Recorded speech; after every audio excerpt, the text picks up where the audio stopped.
Disclaimer: ang sumusunod na kwento ay naglalaman ng mga kathang-isip lamang na elemento at nilayon para sa mga layunin ng entertainment lamang. Anumang pagkakahawig sa mga aktwal na tao, buhay o patay, o totoong pangyayari ay nagkataon lamang. Ang mga pangyayaring inilalarawan sa kwentong ito ay gawa ng imahinasyon ng may akda at hindi dapat bigyang kahulugan na sumasalamin sa katotohanan sa anumang paraan. Sa sandaling nakapaloob sa matahimik na yakap ng mga burol na nababalot ng ulap, may isang nayon na nakalimutan ng panahon. Ang pangalan nito, na ibinulong lamang sa mga sinaunang kwento, ay matagal nang nabura sa mga mapa at mga alaala. Ito ang Ghost Village sa Whispering Pines. Ayon sa alamat, ang nayon ay umunlad ilang siglo na ang nakalilipas. Ang mga tao nito ay namumuhay ng naayon sa lupain at sa mga espiritong naninirahan sa loob. Ngunit isang gabi, isang malaking kadiliman ang bumagsak sa Whispering Pines. Isang sumpa na ipinanganak ng inggit at kasakiman ang lumamon sa mga puso ng mga naninirahan dito na nagtulak sa kanila upang ipagkanulo ang isa't isa sa paghahangad ng kapangyarihan. Habang ang mga taga-nayon ay lumingon sa isa't isa, ang mga espiritu ng lupain ay napaatras sa takot na naglalabas ng kanilang galit sa dating mapayapang nayon. Ang mga bahay ay gumuho, ang mga bukirin ay nalanta, at ang mismong hangin ay naging makapal sa alingawngaw ng dalamhati. Nang sumikat ang araw sa umaga, ipinakita nito ang isang nayon na nagyelo sa oras, na nakulong sa pagitan ng mga kaharian ng mga buhay at mga patay. Walang naglakas loob na makipagsapalaran sa mga kaliyeng pinagmumultuhan nito, sapagkat sinasabing ang mga kaluluwa ng mga pinagtaksilan ay gumagala pa rin doon, dinadala ng hangin ang kanilang paghihirap na daing. Ngunit sa paglipas ng mga taon, nagsimulang kumalat ang mga bulong ng magigiting na kaluluwa na naghahangad na malutas ang misteryo ng Whispering Pines. Ang ilan ay nagsalita tungkol sa kayamanan na nakatago sa ilalim ng mga nasirang gusali, habang ang iba ay naghangad na alisin ang sumpa at magdala ng kapayapaan sa mga hindi mapakali na espiritu. Kabilang sa mga naakit sa nayon ay isang batang mananalaysay na nagngangalang Elara. Nabighani sa mga kuwento ng Ghost Village, nagsimula siya sa isang paglalakbay upang alisan ng takip ang mga lihim nito na armado ng higit pa sa kanyang talino at uhaw sa kaalaman. Habang naglalakad siya sa mga gumuguhong kalye, naramdaman ni Elara ang bigat ng kasaysayan na bumabaon sa kanya. Halos marinig niya ang mga bulong ng nakaraan na humihimok sa kanya na magpatuloy sa kanyang paghahanap. Sa bawat hakbang, natuklasan niya ang mga fragment ng kwento ng village, isang punit-punit na journal na nakatago sa ilalim ng nabubulok na floorboard, isang kupas na tapiserya na naglalarawan ng mga eksena ng pagkakanulo at kawalan ng pag-asa.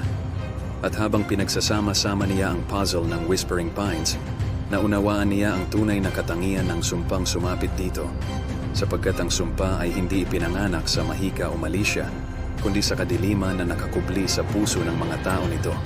At kahit na ang nayon ay gumuho, ang kuwento nito ay nagsilbing babala sa lahat ng nangahas na makinig. Sa huli, lumabas si Elara mula sa Ghost Village na may higit pa sa kaalaman. Dinala niya ang mga dayandang ng nakaraan, isang paalala ng kahinaan ng kalikasan ng tao at ang kapangyarihan ng pagtubos. At sa pagbabalik tanaw niya sa huling pagkakataon sa gumuguhong mga guho ng Whispering Pines, bumulong siya ng isang pangako na tiyaking hindi malilimutan ang kwento nito. Habang mas malalim ang pagsisiyasat ni Elara sa mga misteryo ng Whispering Pines, natuklasan niya ang isang nakatagong silid sa ilalim ng plaza ng nayon. Sa loob ng mga pader nito, nakakita siya ng isang cache ng mga sinaunang artifact.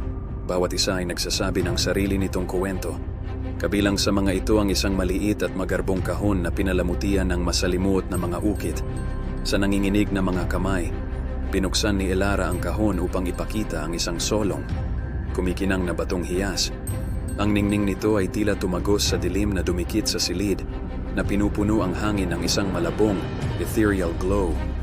Habang inaabot niya ang hiyas, naramdaman ni Elara ang pagdagsa ng enerhiya sa kanyang mga ugat. Sa sandaling iyon, alam niyang hindi ito ordinaryong bato.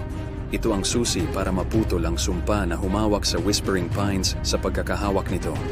Nag-aalab ang determinasyon sa kanyang puso. Lumabas si Elara mula sa nakatagong silid at nagtungo sa plaza ng nayon. Doon, Itinaas niya ang batong pangalahas sa itaas ng kanyang ulo at nagsalita ng mga salita ng kapangyarihan na umalingaw-ngaw sa walang laman na mga lansangan. Noong una, parang walang nangyari. Ngunit pagkatapos, dahan-dahan ngunit tiyak, ang ambon ay nagsimulang manipis at ang hangin ay lumakas. Ang mga guho ng Whispering Pines ay tila kumikinang at lumilipat sa harap ng kanyang mga mata na parang nagising mula sa mahabang pagkakaidlip. At pagkatapos, sa isang mahinang buntong hininga, naputol ang sumpa. Ang araw ay sumiklab sa mga ulap, pinaliguan ang nayon sa ginintuang liwanag. Umawit ang mga ibon sa mga puno, at sumasayaw ang banayad na simoy ng hangin sa mga lansangan. Sa unang pagkakataon sa nakalipas na mga siglo, ang Whispering Pines ay payapa. Ang mga taga-nayon ay nagsimulang magising mula sa kanilang hindi mapakali na pagkakatulog. Tiningnan nila si Elara ng may pagkamangha at pasasalamat. Siya ay nagdala sa kanila ng kaligtasan. Pinalaya sila mula sa mga tanikala ng nakaraan at pinahintulutan silang magpatuloy sa anumang nasa kabila. Ngunit kahit na ipinagdiriwang ng mga taga-nayon ang kanilang bagong kalayaan, alam ni Elara na hindi pa tapos ang kanyang trabaho. Ang kwento ng Whispering Pines ay isa na karapat-dapat na sabihin, hindi lamang bilang isang babala, ngunit bilang isang testamento sa katatagan ng espiritu ng tao. Kaya naman, sa isang pakiramdam ng layunin na nag-aalab sa kanyang puso, nanumpa si Elara na tiyaking mananatili ang pamana ng Ghost Village. Gamit ang kaalaman na kanyang natamo at ang mga artifact na kanyang natuklasan, nagsimula siyang ibahagi sa mundo ang kwento ng Whispering Pines upang hindi makalimutan ang mga aral nito. Salamat sa pagpapahintulot sa amin na akitin ang iyong imahinasyon, pakiligin ang iyong mga pandama, at dalhin ka sa mga mundong parehong hindi ka panipaniwala at nakakatakot.